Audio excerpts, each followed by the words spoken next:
What is up, podcast land? Welcome to another episode of the Two Dates and a Dash podcast. I'm your host, Matt Cubbler.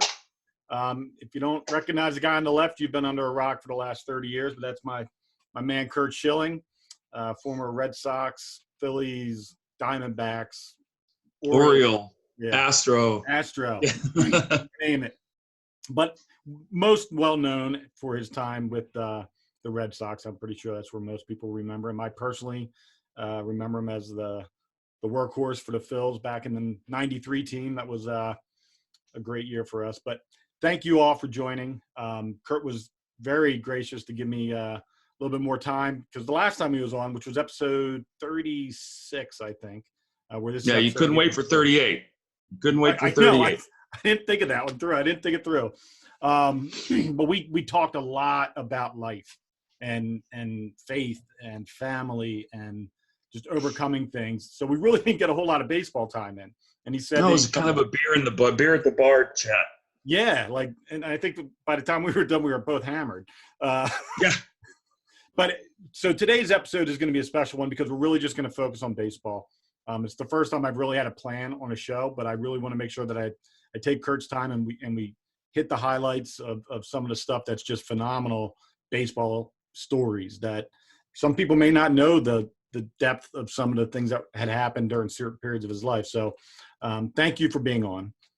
How's everything up in Massachusetts? It's good. It's good. I'm just gazing lovingly at the Penn State Nittany Lions shirt and the Ron Jaworski jersey, and I'm trying to guess, is that Lindros's jersey? It is. Yeah.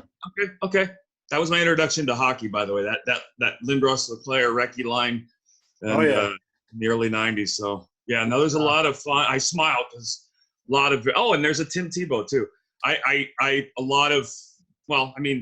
life started baseball wise pretty much in Philadelphia, and so there's almost all of our kids were born there. So I still have a tremendous attachment, fondness, and love for everything Philadelphia, especially the 700 level.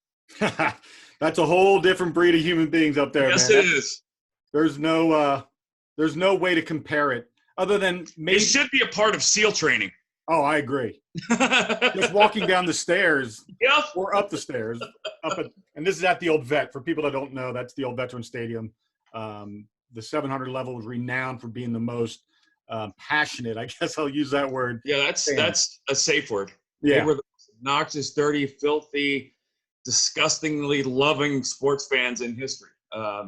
They're the ones that, the Santa, booed Santa, threw snowballs at Santa. That made you glad you were a Philly home team player because you didn't want to deal with that stuff otherwise. And I never really, as a fan, you don't really know what the players think. Yeah. Are they listening or did they? They're ours. They're ours. I mean that's part of playing was I think acknowledging, responding to, and becoming part of the fan base. I did that everywhere I went, and it wasn't facial. It wasn't for showmanship. They all loved. You know what? I guess I would tell you, growing up on the West Coast and playing on the East Coast was two different lives. I mean, I played almost all of my baseball from minor leagues to the big leagues on the East Coast of the United States, and it was just a different way of life. There's much more passion, much more history, connection, affection, hatred with fans, and there's no comparison. I don't think as a player. Listen, I grew up in Arizona. I had a blast. It was an amazing experience for me. But there's nothing like being in Yankee Stadium as a Boston Red Sox player in October. Nothing. And likewise in Philadelphia, playing the Mets in a series that matters. It's just those are lifelong things. And the fans in the stands are generational. They're not showing up to get an iPhone, smiley face shot. They're showing up because they hate the guts of every player in the other team, and they love you. That is a fact. So what I want to do is, I think the best way to approach this is to go from the oldest to the newest as far as your career. So I want to start in Philadelphia, and I have one question that, and we talked a little bit about some stuff on our last show, but when you were playing for the Phillies, and especially during the '93 season, which was obviously one of the highlights of the 90s for Philadelphia Phillies baseball. When you were on that team, at what point during the season did you know that you had something special with that team? Probably about 2 weeks into spring training. Wow. Oh yeah.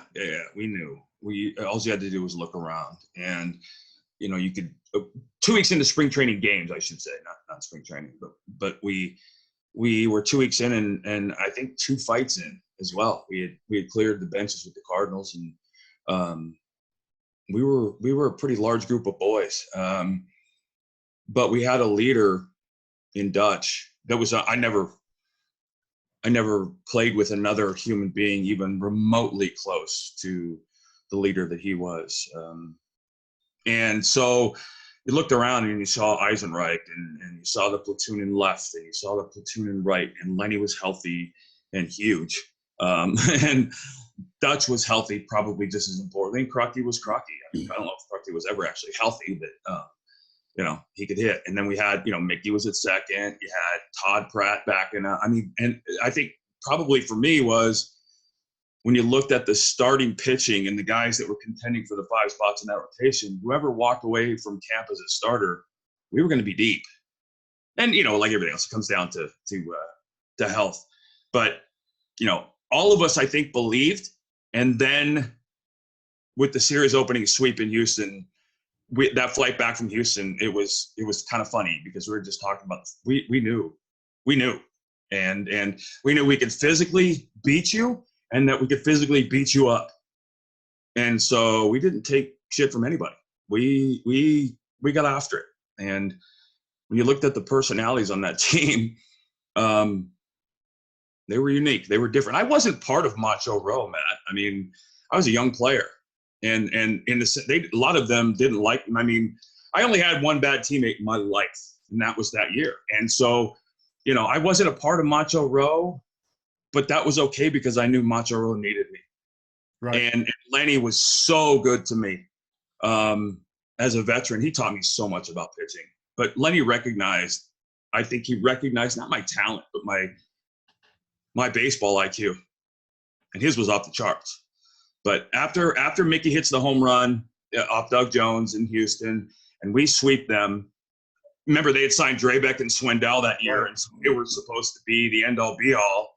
We walked away with a 3-game sweep. Mo threw a complete game opening day. I went 8 the next day, and I think Danny Jackson pitched really well next day. I mean, we knew. We just knew. One of the cool things about that era, baseball has evolved, obviously, just like every other sport. But that was like during the time when, like, the bad boys, the Detroit Pistons, right? So you had you had the Michael Jordan era team, the end of the Lakers, Celtics.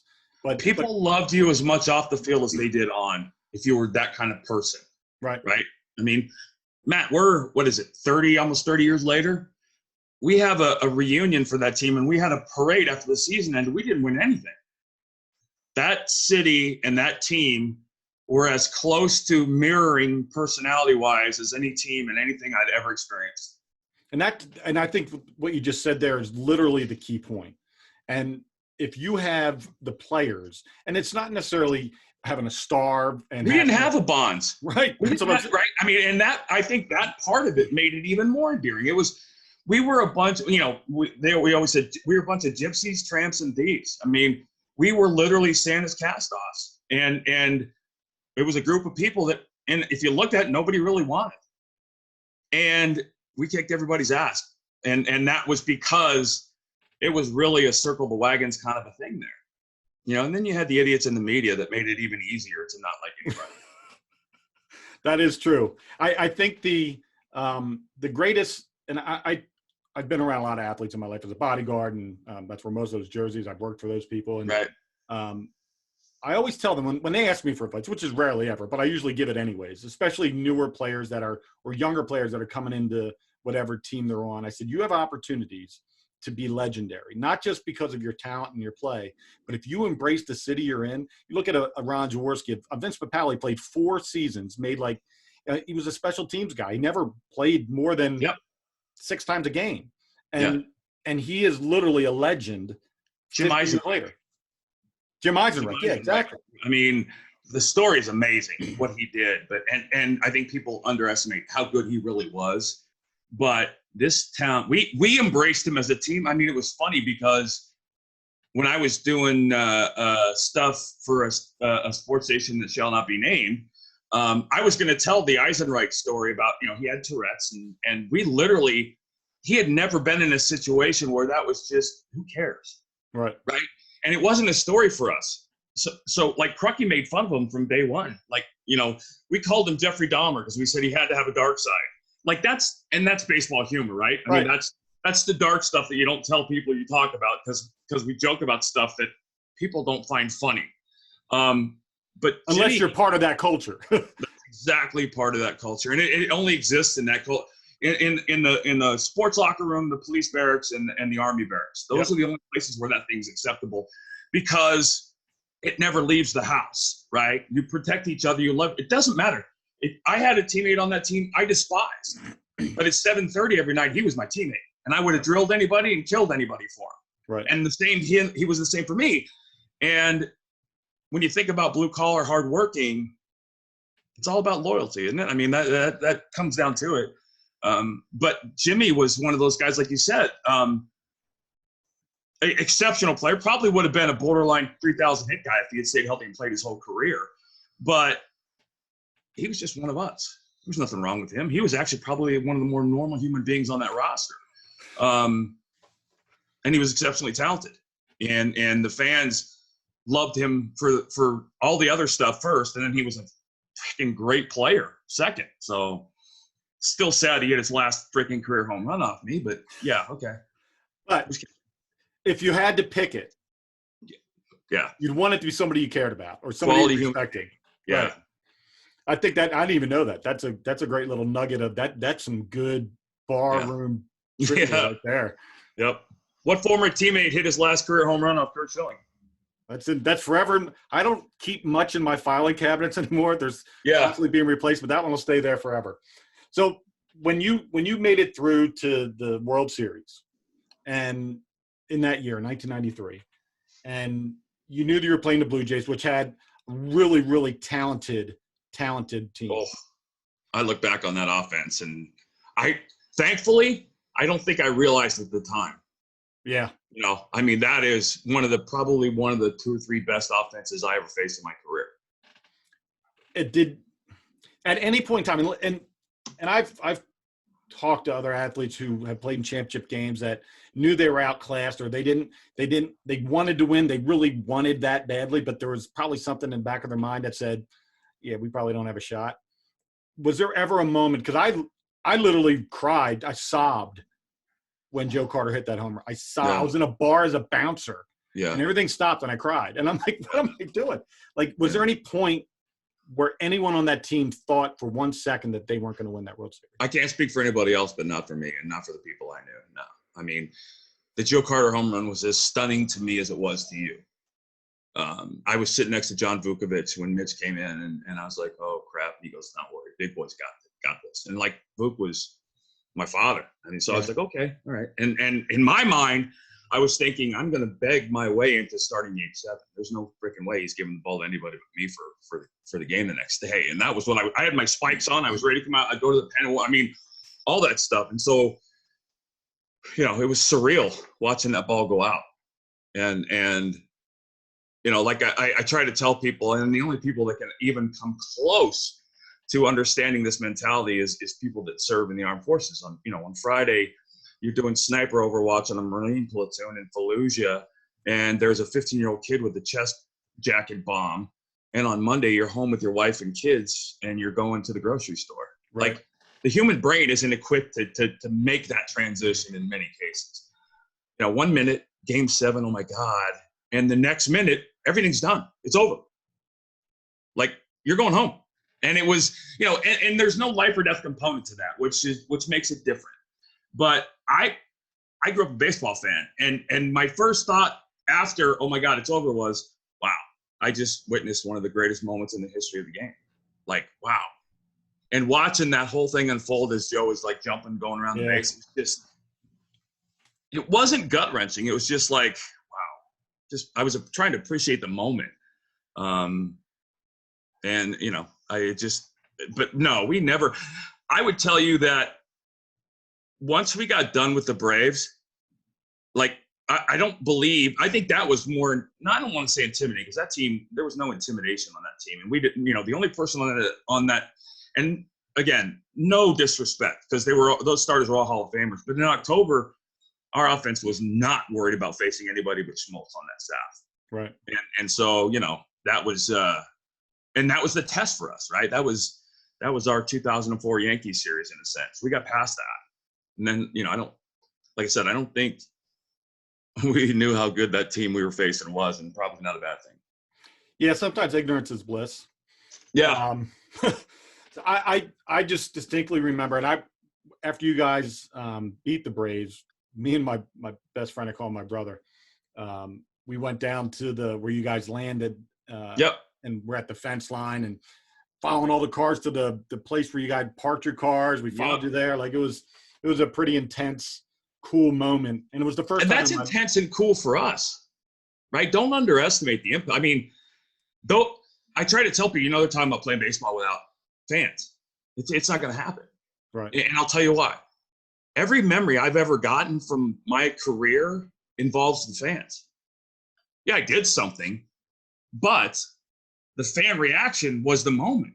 Right. Like, my favorite thing from 04 was watching the videos of people in the bars in Boston reacting to the final. That blew away anything I did. Right. The fans are involved in every memorable moment I've ever had in my life as an athlete. And those are some of them. Coming back with an airport full of Philly fans at 3 a.m. and, coming back to Boston and driving from the airport to the stadium and having rush hour traffic stopped and people out of their cars on the freeways waving at our team bus. Like, those are the things you remember. And I think that's such a poignant, because most people don't think that. Most people, we don't know. Well, it's not that we're assuming, because we don't have access to a conversation like this, but right. It's one of those, I think that as an athlete, when you say the fans are so important, and we think we're important, like when we're cheering, we think we're impacting the game, no matter what. And you do. For me, absolutely. And I think the greatest part is that, you're how many years since you retired? 10, 12? Yeah. So you're 12 years after, and you still remember moments. Granted, you played thousands of baseball games, but you remember something like the image of people cheering. And I get chills when I watch, especially when like in the Super Bowl, and they have like their home stadium filled with the fans, where the bar outside the stadium, and they pan to all those moments when victory is happening. And you just still gives me chills to watch it. Yeah, absolutely. That's cool as shit. I do it. And I think that's a cool thing to know, is that it actually. Well, it's funny, because fans will say, "Oh my God, I can't believe you did X, Y, or Z." And my thought is, you can't imagine how much your voice helped that moment happen. I mean, every time I had to every time I had to go to the well to get a little something extra, I used the fans' noise at home and their silence on the road. Those things I absolutely treasured. And Terry Mulholland told me when we went to Atlanta and I was going to get ready to pitch Game 5, he said, that was the first year of the big tomahawk chop, right? That was the big thing. He said, just think, you have the physical ability to stop 45,000 people from cheering. Wow. And I was like, okay, that's kind of badass. I saw his. I was actually at the vet when he pitched his no-hitter. Oh, yeah. When Charlie Hayes caught the ball. Gary Carter, I think, that hit the line drive. Line drive to third base. Yep. That was my only no-hitter I've ever saw in my life. I never had one, so, yeah. not trying to rub that in, but I did see No, I got to see a couple really neat ones. All right, so thank you for taking me back to 93. That was amazing. I love that team more than – and as much as some of the Lenny's had his problems and it was they always talk about a perfect storm. That year and that team were perfect, and it wasn't a dynasty team. No, it was magic in a bottle. And even though they've won since then, that the love for that team still hasn't changed, and that's always going to be something that I'll be proud of. And I think if you put, and this is not just blowing smoke up your ass. I think if you put the 93 team walk out onto the field for on the same day at the same time as the 2008 team that won the World Series, there would be more cheers. Yeah. Not because of anything else other than what we talked about in the beginning, the connectivity. Right. We were fun to watch. And you were one of us. Like I Right. imagined, I talk about the Flyers a lot because when I was doing work for the Flyers, I'd go to their houses and they were like us. They were cracking beer cans off their heads. And like, it was a normal, it wasn't like this utopia of greatness, just sitting around and talking about how great they are. They were just normal human beings. And I think that's what made you guys relatable. Yeah, I would agree. All right. So you leave Philly, unfortunately, right? And you go out to Arizona. And that was a weird mixture of greatness because of you and Randy Johnson being on the same team. And when you have two of the best in the business, especially a righty and a lefty, who are both power guys, one 6 foot, whatever the hell he is. Yeah.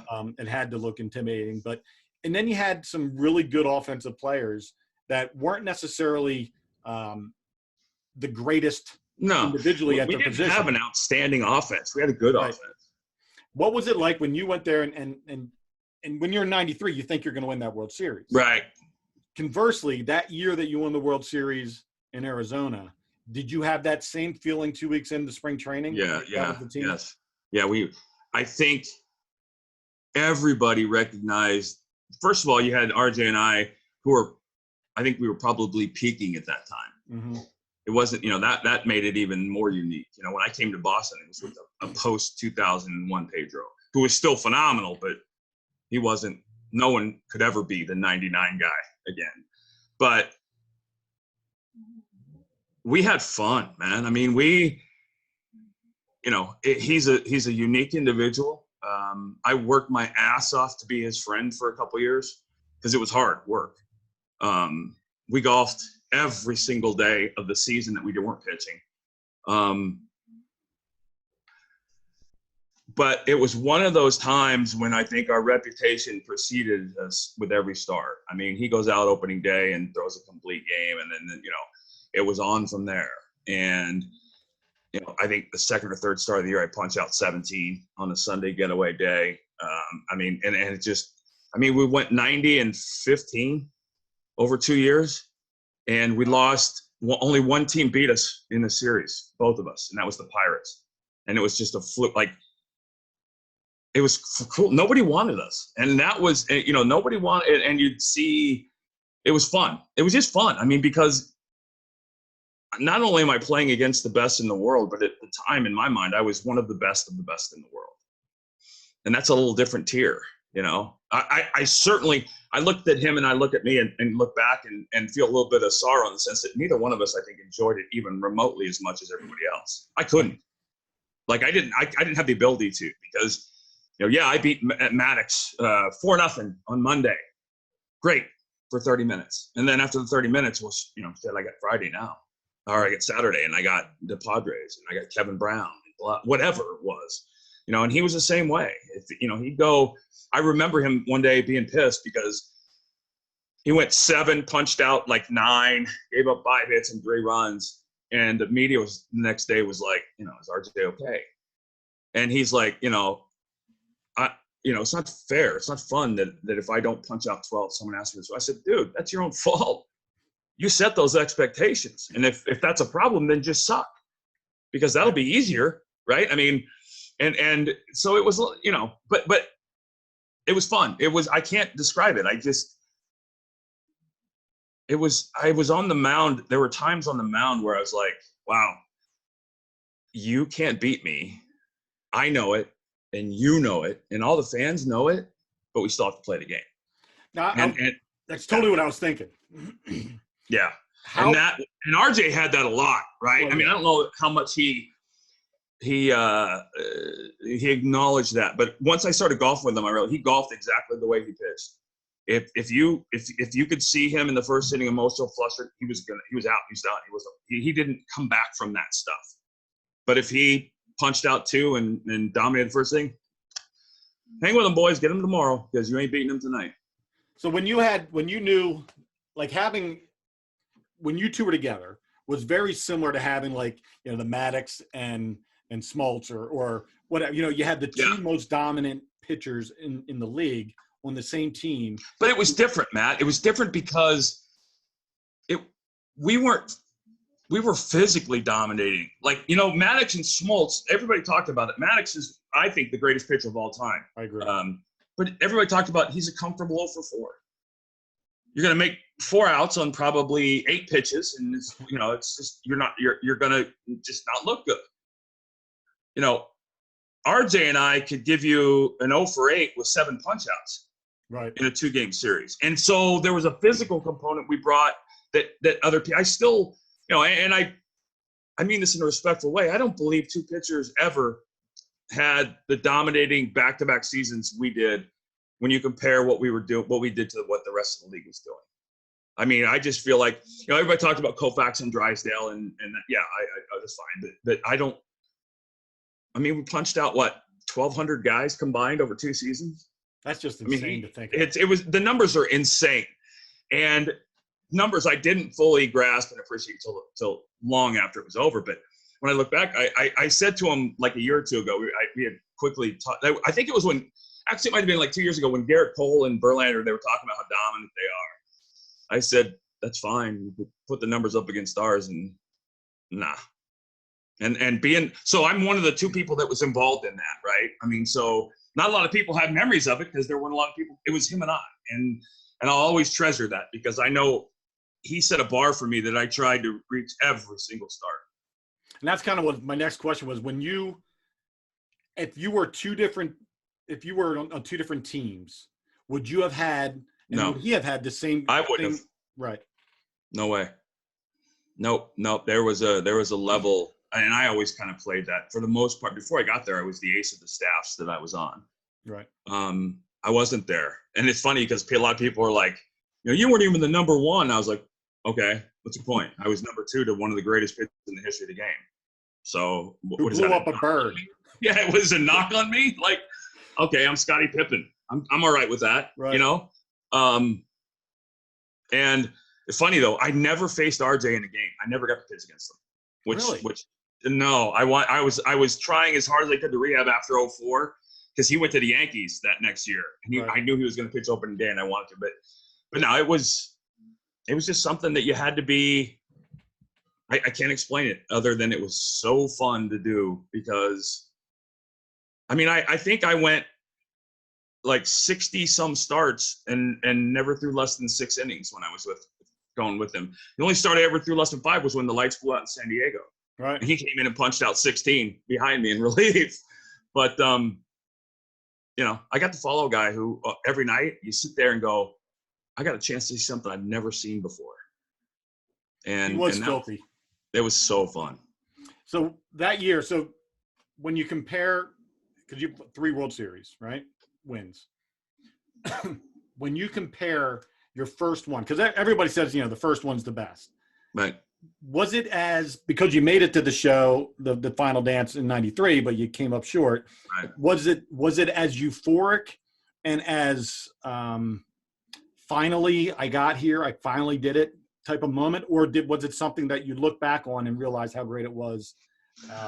Or was it? Well, I'm just probably a little bit of both. It was a little bit of both. You got to remember, I grew up in Phoenix, so yeah. I was a part of the first team to ever bring the state of Arizona a world championship in any sport. Right. My kids, all of my junior college teammates who were literally family to me my entire life, they were there. My friends were there. You know, it was very personal. And, you know, Boston fans get pissed when they ask, oh, you know, what was more special, 01 or 04? I said they were saying. They're like, no way. There's no way. You know, remember 9/11 was happening. We'd gone to New York, and in a sense, the world was rooting for the Yankees for the one time when the cosmos converged. But that was another example of life doesn't happen the way it's supposed to. Right. Because given everything, but it had that at World Series it happened exactly as it was supposed to. Those 3 games in New York brought that city some life and energy and all the things that went with that. But we came home and took care of business. And it wasn't like it was a crazy ending. Like it wasn't. There's so many things about that, Matt. Like I grew up in Arizona, And one of the things, I was in control of the roof when I pitched. I was a fly ball pitcher. I never wanted the roof open when I pitched. So they kept the roof closed when I pitched. Well, Game 7 of the World Series, now Fox is saying, well, we'd like to have the roof open. And they come to me, I'm like, no, I mean, this is about winning. If I have a 0.1% better chance with the roof closed, then I'm taking that 0.1%. I mean, no. And so they kept it closed. If you notice, they kept it closed until I came out of the game, and then they opened. When they opened it, we had a rainstorm and it was surreal. It's just, it never rains in Arizona.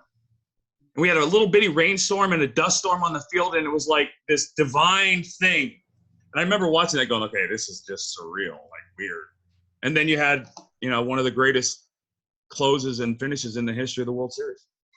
It was awesome. I love seeing someone get a second chance at something like that.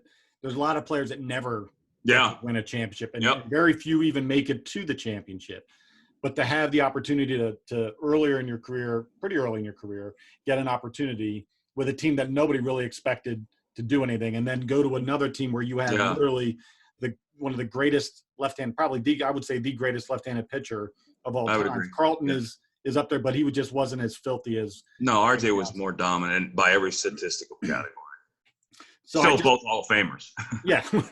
And I think that's just a really cool – and if it ended there, it would have been cool. Like you had the moments.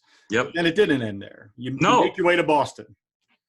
And I'm dying to talk about the bloody sock. And we talked about it a little bit. We gave a little teaser at the end of the first show that you did with me, that there was a lot of things that nobody really knows about, whatever Sports Illustrated put out about, the sock and the surgery and the blood. And there's some other deeper stuff behind that story. Yeah. Let's talk about first off, that. If you think about, it's funny because I when people talk about my career, one of the things that I try to impart on them is, like, over the last couple of months, MLB Network has been showing some of the greatest games ever. Right. It just so happens that probably of the 5 or 10 greatest postseason games, I was there for 3 of them. Joe Carter's walk-off, right? I mean, the 0-1 walk-off, and then the 0-4 comeback. I mean, I was – for 07, I was just along for the ride. Lester and Beckett and those guys were doing their thing. So, I was just there to watch and love it. But 04 was a lot of things. There's no one word that can encompass, even remotely come close to encompassing what we experienced. But the sock thing is a much deeper story than the surgery and the stitches and all the other stuff. As a Christian, it was probably one of the most revealing, intimate, powerful times in my life over a multi-day period of time. I got to experience true faith in a way that I don't know how many people have, but I know what it feels like. And that is an insanely powerful thing. So much so that when it was all over, Dave Cubbler was one of my dearest teammates. I loved him to death. He's Jewish by birth, but he didn't practice the Jewish religion openly. And we always used to have political arguments because he was on the left and I was on the right. And I loved him to death. And he came to me after the World Series on the flight back, and as we're coming back from St. Louis, it's 3 a.m, and he said, "Hey, listen, what's your schedule this week?" And I said, "Well, I'm just going to hang out and see what happens, blah blah blah." And he said, "I have to leave in about a week." He said, "But I would like to have lunch before I leave." He said, "Because I can't explain what I just watched to myself. I don't understand it. I can't tell it to other people. I need to know what just happened to you, because what just happened to you wasn't normal." And I was like, "No, okay." And it wasn't. So, I mean, flip back to game 1, which was, I preceded the game with, I can't think of anything more fun than making 55,000 people from New York shut up. And then I went out and got hammered, literally just crushed. And I was, in my mind, I was going to be strong. I was going to do it. I was going to be that tough warrior guy, blah, blah, blah. None of it worked out. And I was devastated because that was the game they brought me there to pitch. Right. All of the other stuff that happened during the season was a wash if we didn't win, because we were just like everybody else. And, in my mind, that's the last start of the year I make. I mean, I was devastated. I've never been probably more down professionally as an athlete than after that game. Fast forward a couple days, game 4, game 5, down 3-2, and then Poppy flukes the single over, and now I'm pitching game 6. Well, on the day of game 5, I believe it was, or game 4, Dr. Morgan came in and started and talked to me about something that he said, listen, I'm going to try something tonight, and I'll get back to you in the morning, but mentally keep yourself in a good place because I think I have something. So he went in and he did this whole thing on the cadaver and all this other stuff, and came in the next morning and he said, here's what I did. And he explained it. And I was like, and he's like, what do you, and before he could even finish, I was like, yes, go, whatever. Yeah, I'm good. And again, I hate to use the military analogy, but it's the only one I can think of. And there's no life or death at the end of this. But I looked at it as you can either get taped up and bandaged up and go out and deploy with your boys, or you can sit back and let them go do it. Right. And you know how that mentality is. I don't care. Whatever has to happen. So I remember it was funny because I remember Bronson Arroyo walking into the trainer's room as he's doing this to my leg, and he like literally gags and has to turn around and leave. It was, I'm not watching it. I just know it hurt a little bit. So we get to game 5, and I'm a routine guy on the day I pitch, man. Everything happens at the same time. It's not superstition. I just put myself in a position to where when I take the mound, there are no surprises. There are no rushing. Everything is done at a very methodical pace. And this was kind of throwing off my pace a little bit, but, no big deal. So Walt Day, who was our chaplain, he had chapel before the game, and I couldn't be there because I was getting some stuff done to my ankle, and I asked him to hang around, and I would come up with him and meet with him after. So we had this little room, which is now like the video room now, where we would all meet for chapel. And I walked in, and Walt was sitting there by himself, and I sat down, and he said, "What's on your mind?" And hand to God, I started bawling, like heaving, sobbing, bawling for a good 5 minutes. And he just sat there and waited and waited and waited.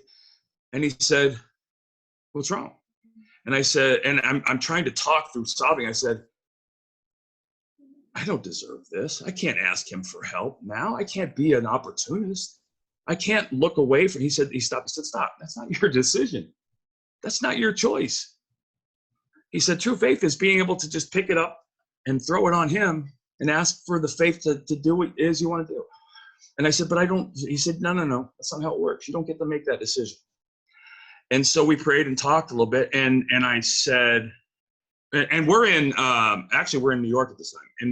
And I said to him, I felt so guilty, right? I mean, this is that, hey, everybody becomes a Christian in the foxhole under fire, right?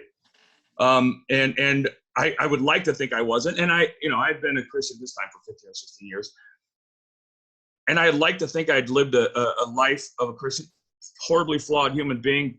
I'd be the first to admit it. I made mistakes, but I think everything I tried to do was I tried to do the right thing, I guess. So here I am bawling. It's, 6 o'clock in the evening. It's an 8 o'clock start.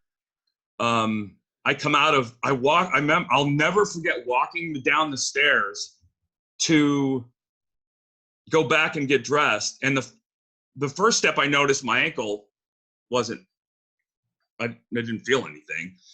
And the second thing was I literally, people say it, and I literally felt like I had lost 50 pounds. Wow. I was breathing comfortably. I was light on my feet.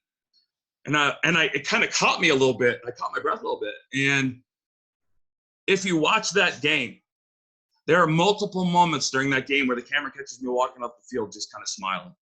And the thing that I tell people is there was nobody on the planet that was more relaxed than I was when I threw that first pitch of the game. Nobody.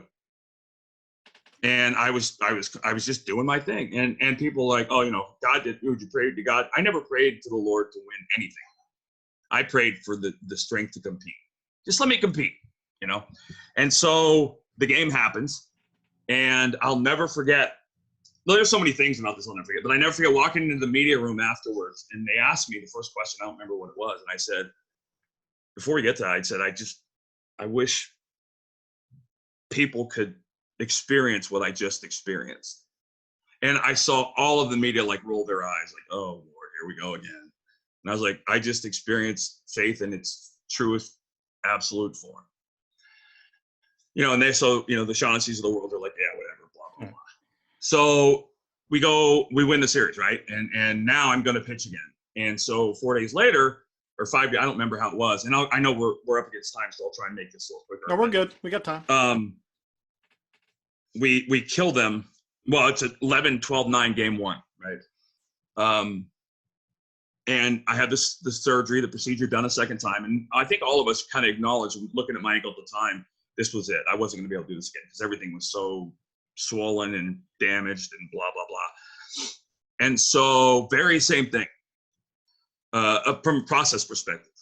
However, now you'd have to know me to understand the impact or the oddity of this. But the day of game two, they were all like 7:30, 8:30 games, right? They were all late East Coast. I wake up at 6:30 in the morning. And you ever wake up, I'm sure, you wake up and something's wrong. Right. But you don't know. And I'm laying there and I woke up and I'm thinking, okay. And I like moved my arm around. I was like, okay, my arm's fine. And I went to roll over and I don't know how to describe it other than it felt like my right lower leg had no skin. Like it was just raw flesh. It was my blanket touched it and it was excruciating. And I flipped the covers back and, my calf was this big and my ankle was every bit as big as my calf. My calf went to my foot. It cankles. Yes. And I had fire sticks for legs. I was didn't have thick and big legs. And I was like, and it was all red, like infected red. And I was like, so I pick up the phone. I call Chris Careni. This is 6:45 in the morning. I woke up Shonda and I called Chris and I said, Chris, I don't know if something happened, but there's no shot. None. There's no way I can't touch my foot to the ground. He's like, all right, I'll call D-Lo. And, I wanted Derek to have a day to digest and get ready. And he said, just come in early and we'll take a look. I was like, all right. I went back to sleep for a couple hours. But I had to pretend, it was just excruciating.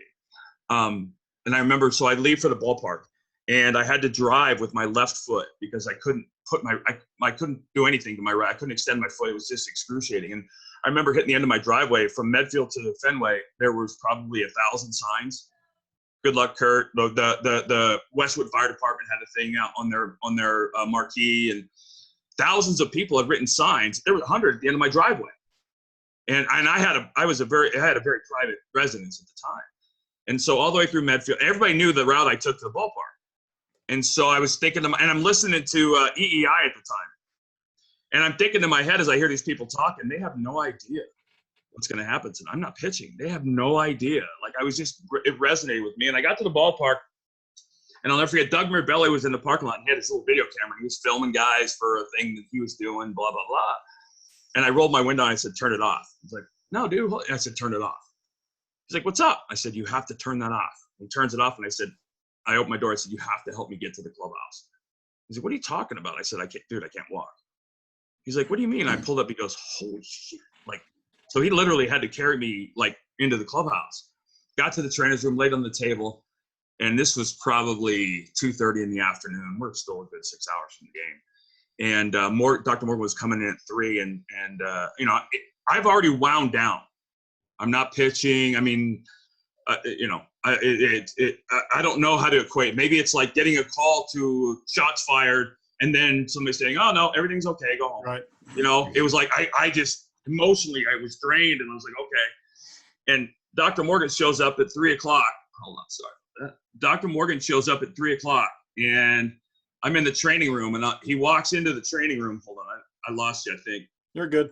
You got me? Okay. Yep. And he walks into the training room and he looks at it and goes, oh, shit. And I was like, what does that mean? He goes, I know what I did. I was like, what do you mean? He goes, I know what I did. Hang on. So he goes and gets a pair of scissors and he clips off the top stitch, cuts it. And it was like watching air go out of a tire. My ankle just starts decompressing. And I'm watching this and it's just a surreal thing. The night before he had put an extra stitch in. to help the bracing the wall against the bone, and he had punctured a nerve. And he said, I'm so sorry about this. This is all my fault. And I'm watching my ankle in real time just deflate. 5 minutes later, I stand up and I'm like, I'm good. And the next realization is, oh my God, I'm pitching tonight. Like now I'm panicking. Right. Because I'm a routine guy. And so I literally couldn't breathe. I had to go sit in my locker and like kind of just, okay, what does this mean? What do I have to do? All these things. Well, I had left my house and told my wife, don't show up early. I'm not pitching. Don't worry about it. And I never actually called her I never talked to her again until after the game. So that'll be involved in this story. So anyway, I start doing my thing. And part of my preparation allowed me to have a day like I knew what I was going to do. Right. But it was more a matter of just going through the routine. So I had my meeting with Tech, and I had my meeting with Dave Wallace, and all the things that go with that. And I missed chapel again because I was doing all my things. So I went up and I walked into the room, and quite literally the same exact thing. I just opened up and started bawling. Like I was heaving.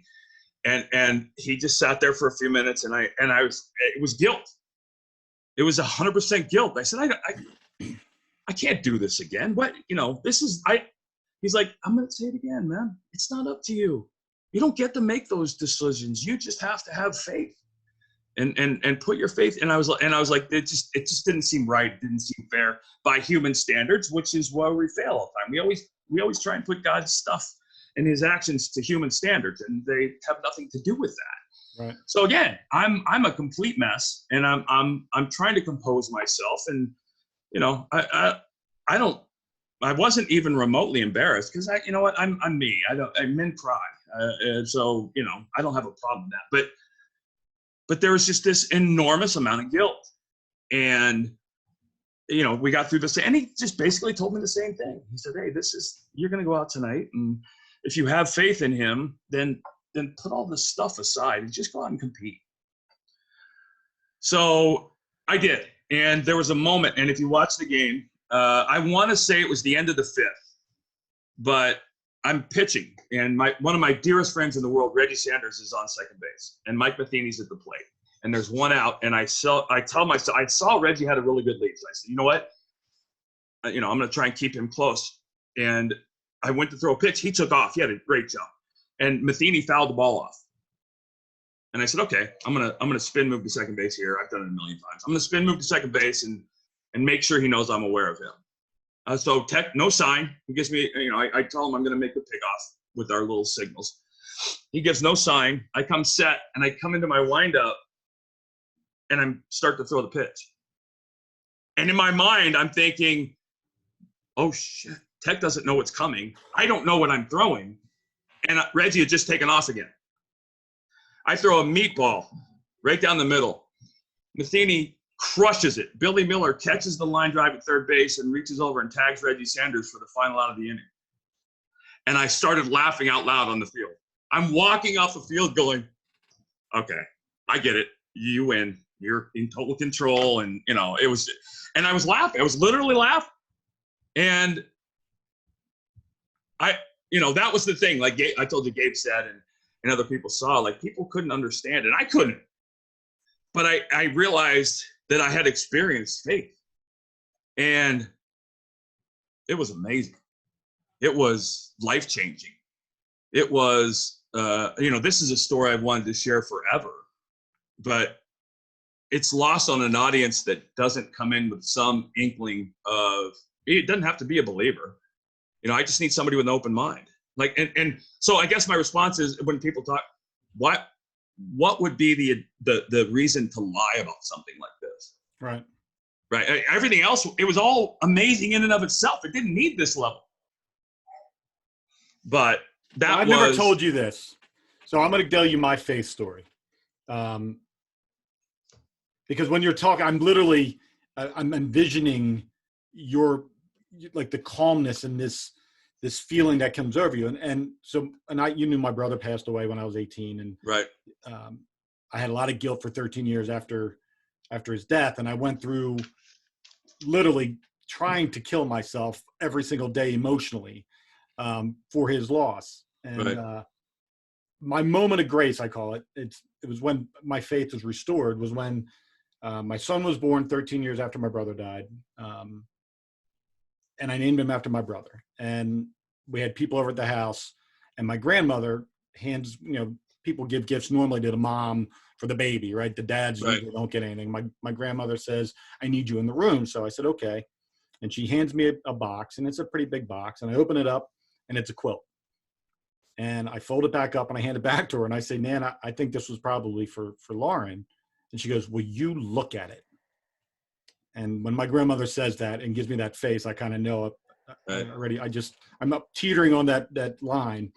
So I open it back up and I look at it. And after about 30 seconds, I start to recognize all the pieces to this quilt. And it was my brother's clothes that she had for 13 years that she had kept for no known reason. There was no intention. She just couldn't get rid of the clothes. Right. And it was the first time in 13 years I'd ever had anything that my brother wore. I swear to God, I could smell them.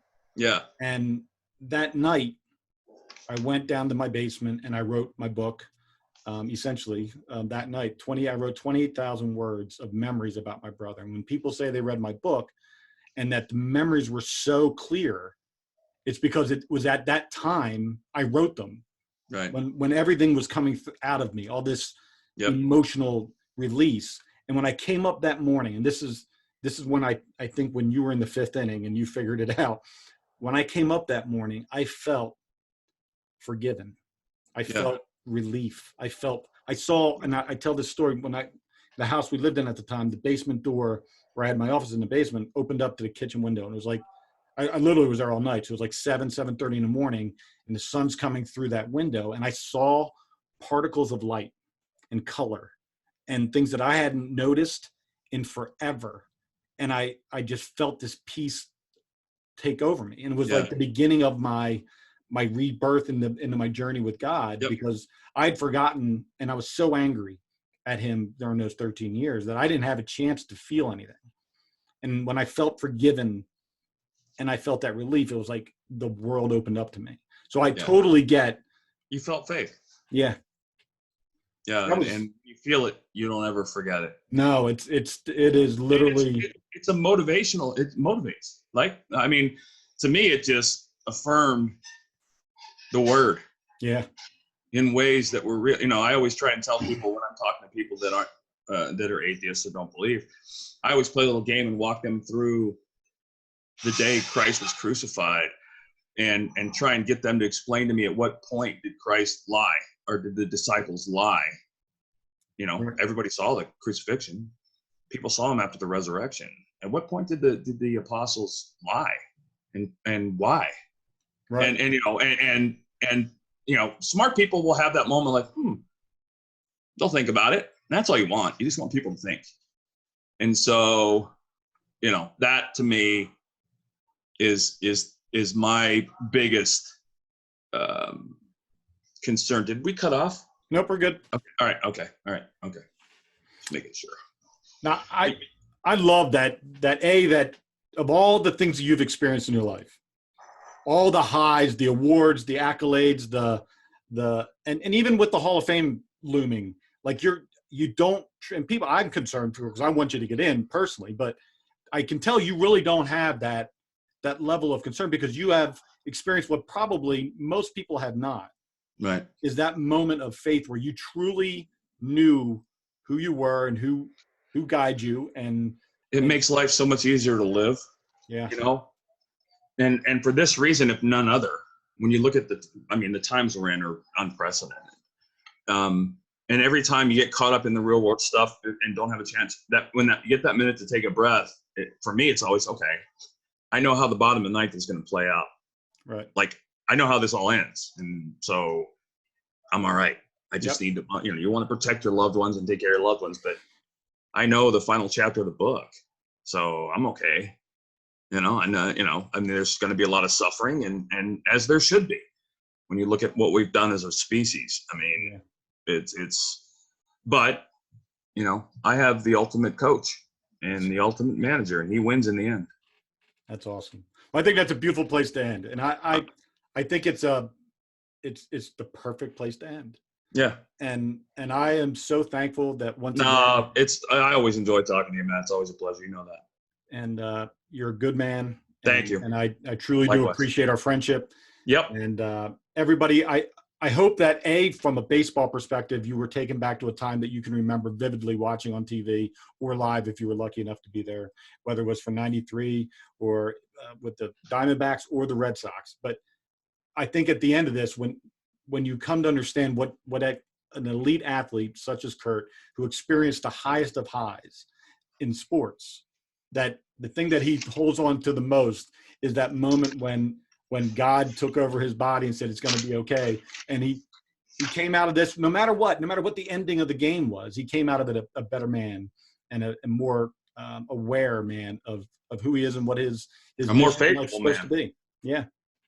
Everybody, thank you, Curt. Don't go anywhere. We'll talk off air, but thank you everybody for watching and listening to this episode of the Two Dates and a Dash podcast. You want to learn more about me, anything I'm involved with, you can go to mattcubbler.com. And once again, thank you to Curt Schilling, the incomparable Curt Schilling, for everything he's done to help me and to help the show, and basically for everything he's given us in 20 years of baseball. So thank you, buddy. God bless. Thanks, Matt. Take care. Love you, bro. And go out and be kind to one another.